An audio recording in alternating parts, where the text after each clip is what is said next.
Bonjour à toutes et à tous, bienvenue sur Anonymal TV. On se retrouve aujourd'hui pour un nouveau Micmag. Cette semaine, nous vous proposons de découvrir l'artiste Grégoire Lovin et son travail qui mêle art et informatique. Sa dernière œuvre intitulée Puissance a été présentée au public il y a quelques semaines. En voici un aperçu.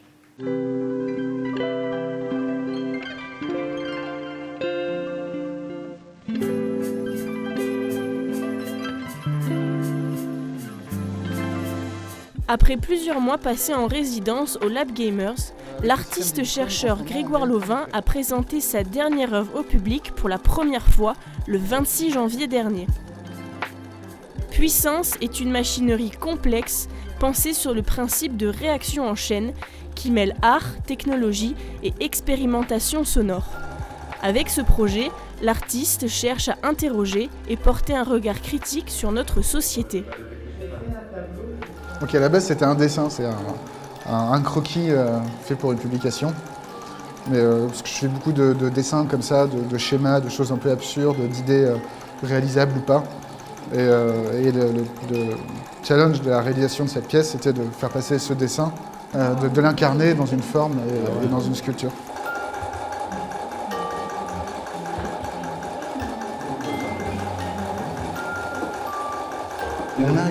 On a un ordinateur qui fait ce processus de minage de crypto-monnaies. C'est une série d'opérations mathématiques qui permettent de produire des nouvelles crypto-monnaies. Donc c'est les bitcoins, c'est le plus connu, mais il y en a bien d'autres. Quand on fait ça, en fait, on met sa machine au travail et elle produit de l'argent virtuel, mais elle produit véritablement de l'argent. Et une des conséquences directes de ça, c'est la production de chaleur. Ça chauffe énormément, toutes ces choses-là.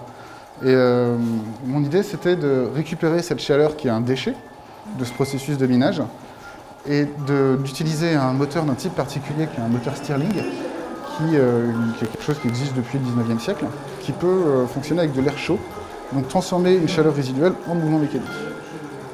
Et ce mouvement mécanique est transmis par un système de chaîne de poulies réduit pour faire tourner la petite boîte à musique qui joue l'international à la fin et réinterroger tout ce processus. Donc autour de tout ça, c'est une réflexion sur la notion de travail, la notion de production de richesse et un petit peu sur les conséquences que peuvent avoir ces nouvelles technologies en fait. En imaginant que quand des nouvelles technologies apparaissent, ça change les comportements, donc c'est important de les interroger.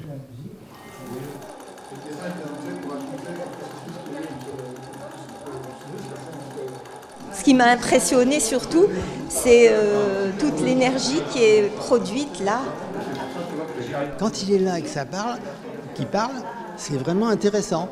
On a l'air de comprendre. On comprend le circuit, on comprend la relation entre ce qui se passe d'un côté et ce qui se passe de l'autre. Mais une fois qu'il n'est plus là, c'est juste des objets à regarder qui ont une esthétique particulière, mais alors avec un niveau de technicité qui est au-delà du système mécanique. Et je découvre cet artiste qui est vraiment le Léonard de Vinci du XXIe siècle.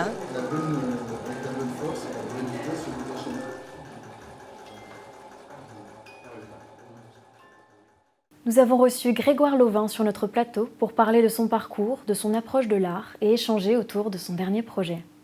Bonjour à toutes et à tous, bienvenue sur Anonymal TV. Je reçois aujourd'hui sur le plateau Monsieur Grégoire Lovin, qui est artiste-chercheur. Bonjour. Bonjour. Merci beaucoup d'être avec nous. Merci de me recevoir. Avec grand plaisir. Alors, est-ce que pour commencer, vous pouvez nous parler un petit peu de votre parcours et de votre approche un peu spécifique de l'art ? Oui, tout à fait. Alors, moi, je suis quelqu'un qui a fait les Beaux-Arts. J'ai fait les Beaux-Arts à Aix-en-Provence. J'ai commencé à Bordeaux et j'étais très intéressé par tout ce qui tournait autour de art et technologie. Par l'utilisation de la technologie dans des pratiques artistiques. Et l'école d'art d'Aix-en-Provence avait et a toujours une spécialité dans ce domaine-là, donc je suis venu spécifiquement à Aix pour suivre ce cursus.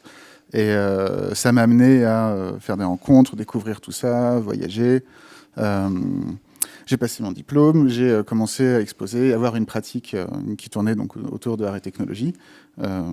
J'ai développé toute une spécialisation autour de l'utilisation de l'électronique notamment. Et ça m'a amené aussi à utiliser beaucoup le son dans mon travail. Donc j'ai rejoint petit à petit le laboratoire de recherche de l'école des Beaux-Arts d'Aix-en-Provence qui s'appelle Locus Sonus. Ça a duré un bon moment parce que j'ai passé un doctorat dans ce cadre-là. Et Et je suis maintenant donc, toujours artiste associé au laboratoire, toujours artiste son, nouvelles technologies, et qui fait ce genre de choses dont on va parler aujourd'hui. Et en ce moment, depuis plusieurs mois, vous êtes en résidence au Lab Gamers. Est-ce que vous pouvez nous dire quelques mots sur ça et sur votre collaboration avec l'association M2F ? Oui, tout à fait. Alors, le Lab Gamers m'a proposé de me suivre sur la réalisation de cette pièce qui s'appelait pas encore Puissance à l'époque. Donc on a mis en place ce qu'il fallait pour réaliser cette pièce qui était encore qu'un projet, qui avait aucune existence concrète. Et ils m'ont accueilli, donc je crois que c'était en février 2021, l'an dernier, pour me donner le temps, les moyens pour produire cette pièce, qui est un petit peu particulière, un petit peu compliquée, où il y avait énormément de choses à inventer. Donc au cours de l'année passée, on a développé avec eux cette installation, qui est donc sortie pour la première fois la semaine dernière de l'atelier. Lab Gamers, ils font notamment un travail d'accueil d'artistes, de suivi, d'aide à la diffusion, à la communication et à l'exposition. Je ne sais pas si j'oublie quelque chose, si ça répond à la question. Je pense que vous avez fait le tour. Ouais. Et donc, vous parliez de la sortie de résidence de votre dernière œuvre qui est Puissance. Est-ce que vous pouvez nous expliquer un petit peu la genèse du projet, comment vous est venue l'idée, etc. Parce que comme vous le dites, c'est une œuvre qui est très particulière, qui est un petit peu complexe aussi. Comment ça vous est venu, toute cette idée de création ? Ça a commencé en 2018. Donc ça nous ramène un petit peu en arrière, mais c'est important parce que ça parle de choses qui ont énormément évolué depuis le tout début de ce projet jusqu'à maintenant. En 2018, un ami, Sylvain Huguet, m'a proposé de publier dans une petite publication qu'il faisait, qui s'appelle L'Usine, de publier un dessin qui représentait l'idée centrale, cette idée centrale qui est d'utiliser la chaleur produite par un ordinateur qui mine des crypto-monnaies pour faire tourner un moteur mécanique qui entraîne une boîte à musique. Donc ce dessin a été fait, a été publié, et M2F m'a proposé de réaliser ce dessin, de le transformer en une véritable installation. Ce qui a l'air très simple sur le papier, parce qu'on se dit oh, c'est bon, tout est dessiné, tout est là, tout va marcher. Et en fait, à chaque étape, chaque petit élément, il faut trouver des solutions, inventer des choses qui n'existent pas, parce que tout ça doit sortir. Enfin, ça peut sortir de l'imagination, mais après, quand ça doit s'incarner dans une pièce physique, c'est une autre affaire. Donc, la genèse du projet, ça a été surtout ça. Et comme c'est souvent le cas dans ce genre de cas, on a une idée, on a un croquis. Mais les choses changent nécessairement quand on doit s'adapter aux contraintes de la réalité. Et donc le projet a eu des petites modifications au cours de sa réalisation. Après, je dis en 2018, c'était il y a déjà énormément longtemps, parce qu'on parle de crypto-monnaie. Et au moment où j'ai fait le croquis, c'était entre guillemets réalisable, parce que techniquement, les choses en étaient à une étape qui était encore, où c'était encore possible. Depuis, il se passait énormément de choses dans l'univers des crypto-monnaies. Et la pandémie est passée par-dessus, qui a provoqué une pénurie de composants électroniques et qui fait que la réalisation du projet a été contrainte par ça. Je n'entre pas dans les détails techniques, l'histoire du Bitcoin, etc., parce que ça prendrait des heures. Mais je trouve ça intéressant parce que la pièce raconte ça aussi. Elle raconte finalement une histoire récente. L'idée, c'était de s'intéresser à quelque chose, les crypto-monnaies, qui a le potentiel véritablement de provoquer des changements profonds dans la société. C'est ce qui m'a amené à m'intéresser à ça, en me disant, tiens, il y a cette chose qui est en train de se passer, et peut-être qu'elle va avoir des conséquences sociales, culturelles, considérables. Donc, il me semblait intéressant, du coup, de proposer une œuvre qui permette d'interroger un petit peu ça. Et donc, les événements au cours des 3 dernières années se retrouvent, du coup, inscrits dans la pièce d'une certaine façon, et permettent, du coup, d'en parler. Et c'est justement ce qui ressort par rapport à votre œuvre, quand on la découvre, c'est que au-delà de l'aspect croisé entre technologie, art, même un petit peu informatique aussi au final, il y a vraiment un vrai discours derrière, une vraie volonté de porter un regard un peu critique sur la société, sur certains aspects. Quel message vous aviez envie de renvoyer aussi à travers votre œuvre ? Je pense par exemple au fait, la musique qui est jouée aussi. Tout ça, c'est des choses qui ne sont pas faites au hasard. Non, c'est pas anodin. Effectivement. Donc la musique qui est jouée, c'est l'international. Alors de façon amusante, quand on a présenté l'œuvre la semaine dernière, il y a beaucoup de gens qui la reconnaissaient pas tout de suite. Je pensais que c'était quelque chose qui serait immédiatement identifiable. que c'était une mélodie qui avait qui avait un poids symbolique considérable. Et ça m'a beaucoup surpris que des gens la reconnaissent pas immédiatement, qu'il faille s'y intéresser, qu'ils aient besoin d'écouter un peu plus.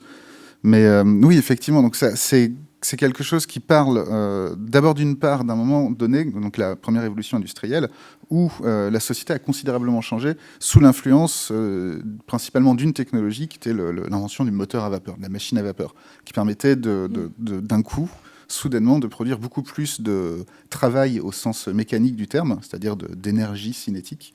Et ça a entraîné une cascade de modifications sociales, économiques, culturelles, sans précédent.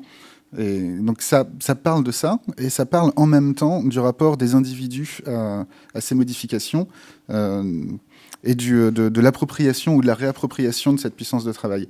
Le lien avec les crypto-monnaies, c'est qu'on a une problématique autour de l'économie, autour de l'énergie, et ça ne peut pas ne pas avoir de conséquences sociales. D'autant plus dans le cadre du minage de crypto-monnaies, où la proposition, c'est que ce soit des individus qui participent à un système décentralisé, complètement horizontal, pour produire justement ces richesses. Donc on a quelque chose qui fait écho à cette première révolution, mais tout en étant en cours véritablement, en train littéralement de se dérouler sous nos yeux, c'est difficile de savoir quelles seront véritablement les conséquences à long terme. Et au cours des 3 dernières années, les conséquences concrètes se sont complètement transformées. On est parti véritablement d'une utopie, parce que derrière le principe du Bitcoin, tel qu'il a été mis en place par Satoshi Nakamoto, donc l'inventeur du Bitcoin, il y a véritablement cette idée d'un système monétaire décentralisé, indépendant des banques et des États.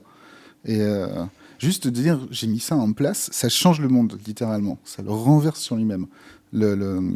Battre monnaie, c'est vraiment un droit régalien. C'est les États qui battent monnaie. Et c'est un système de confiance. Si on dit qu'une monnaie qui ne soit pas basée sur les États est possible, tout est à réécrire. Toute la société est à réécrire. Bon, après, ouais, faut que je m'arrête. Faut pas ça témoigne aussi beaucoup du fait qu'on rentre dans une société qui est de plus en plus dans un système d'hyperconsommation et de dématérialiser un petit peu tout aussi. Et du coup, c'est aussi ce qui est un peu traduit dans votre œuvre. Dématérialisation, ça c'est sûr, dans le sens où... mais après, de fait, la monnaie est déjà dématérialisée, surtout depuis 2 ans, mais on paye tous en carte bleue, sans contact. Beaucoup de gens, effectivement, sont sceptiques par rapport aux crypto-monnaies en disant qu'il n'y a pas de support physique. Ça n'existe pas, il n'y a pas de pièces, il n'y a pas de billets. Mais j'ai plus de pièces, enfin, de moins en moins de pièces et de billets. Donc, quelque part, c'est déjà virtuel, tout ça. Mais toujours dépendant du système des États, etc. Donc la dématérialisation des monnaies, elle est déjà, et de beaucoup d'autres choses, on est déjà engagé dedans. Pour moi, c'est plus tellement une problématique de savoir si ça va arriver ou pas, de ce que ça va changer. Je pense qu'on est déjà engagé là-dedans. D'une part. Après, l'hyperconsommation, la problématique, elle est plus autour de l'énergie, en fait, et de la production, de la consommation d'énergie. Des conséquences écologiques que ça peut avoir et des conséquences sociales que ça peut avoir. Il y a environ 1 mois, il y a eu des émeutes conséquentes au Kazakhstan, en plein centre de l'Asie, qui étaient motivées par l'augmentation soudaine du prix du carburant. Et en fait, ça a été provoqué en partie parce que la Chine a interdit le minage de Bitcoin sur son territoire, et les mineurs, donc les entreprises qui font ça, il y a 3 ans, c'était encore des démarches individuelles. Maintenant, c'est devenu tellement compliqué que c'est nécessairement une échelle industrielle que ça doit se faire. Et donc, ça consomme une énergie considérable. Et donc, ils sont partis de cet endroit où c'était possible, l'énergie était pas chère, pour aller chercher des Eldorado énergétiques où ils pouvaient obtenir de l'électricité pas chère. Et ils sont allés notamment au Kazakhstan. Mais ça ne s'est pas très bien passé, parce que du coup, ils ont détourné une partie des ressources énergétiques, qui a provoqué l'augmentation du prix du gaz, qui a déstabilisé la société locale, qui a amené la Russie à intervenir. Et donc, on voit comment est-ce que cette chose, qui du coup a commencé, ne peut plus s'arrêter, est en train de s'inviter dans d'autres strates, dans d'autres espaces de la société. Je ne sais plus d'où j'étais parti. Mais en tout cas, donc, c'est une œuvre qui est vraiment spécifique et qui parle aussi un petit peu de tout ça et qui peut être un peu compliqué à appréhender pour certaines personnes qui n'ont pas du tout ces notions-là au niveau de la crypto-monnaie, etc. Mais on l'a vu pendant le vernissage que les gens étaient vraiment curieux et intéressés et en demande de comprendre un petit peu votre démarche. Comment est-ce qu'on peut découvrir votre œuvre actuellement? Elle est présentée jusqu'à quand? Dans quel lieu? Alors, elle est exposée au Macartéum à Châteauneuf-le-Rouge, à côté d'Aix-en-Provence. Normalement, c'était jusqu'au week-end prochain, le week-end qui vient. Elle va être prolongée jusqu'au 27 février, mais uniquement sur rendez-vous. Et le Macartéum est ouvert du mercredi au samedi. Ok. Voilà. Et est-ce que pour conclure, vous pouvez nous dire quelques mots sur vos futurs projets, que ce soit par rapport à Puissance ou peut-être même d'autres idées de réalisation que vous avez? Alors pour l'instant, il y a Puissance qui va continuer à être présentée et normalement elle va être exposée en mars à Amiens dans le cadre de Safran Numérique. C'est une pièce qui va évoluer nécessairement, qui va continuer à se transformer. En tout cas, c'est comme ça que je le vois, comme un travail qui va être en cours pendant encore longtemps. Et pour l'instant, c'est ça qui m'occupe. Après, je pense que je vais continuer à travailler autour de ces types de moteurs. Alors, pour revenir un peu sur la pièce, il y a quand même un aspect esthétique, ça reste une œuvre d'art. Il y a une lecture plastique de ce qui est en train des processus qui sont en train de se passer dans l'œuvre. Et je pense que je vais continuer à travailler autour de ces principes d'enchaînement qui sont finalement des sujets qui m'intéressent à travers le son, à travers les flux et à travers la technologie depuis toujours. Merci beaucoup d'avoir répondu à mes questions. Merci beaucoup de votre accueil. Merci aussi à Luce Moreau et Paul Destieux de MDF Création de m'avoir accueilli et d'avoir permis la réalisation et l'exposition de cette œuvre. On vous invite à découvrir Puissance. Merci de nous avoir suivis et à bientôt sur Anonymal TV. Avant de clôturer ce Micmac, voici quelques idées de sortie pour les vacances. Du 5 au 20 février, une patinoire s'installe sur les allées provençales tous les jours de 11h à 20h pour réjouir petits et grands. Du 12 au 20 février, découvrez l'exposition familiale Le règne des dinosaures tous les après-midi, avenue de l'Arc de Méran. Tous les mercredis et vendredis après-midi, l'atelier de Cézanne propose une visite sensorielle à partir de 5 ans pour plonger dans l'univers de l'artiste et participer à un atelier créatif. Enfin, jusqu'au 13 février, la galerie Azimut accueille l'exposition de l'artiste Frago, l'occasion de découvrir gratuitement son travail mêlant peinture abstraite et pop art. Je vous remercie d'avoir suivi ce Micmag, c'est la fin de ce numéro. Je vous dis à bientôt pour un prochain Micmag.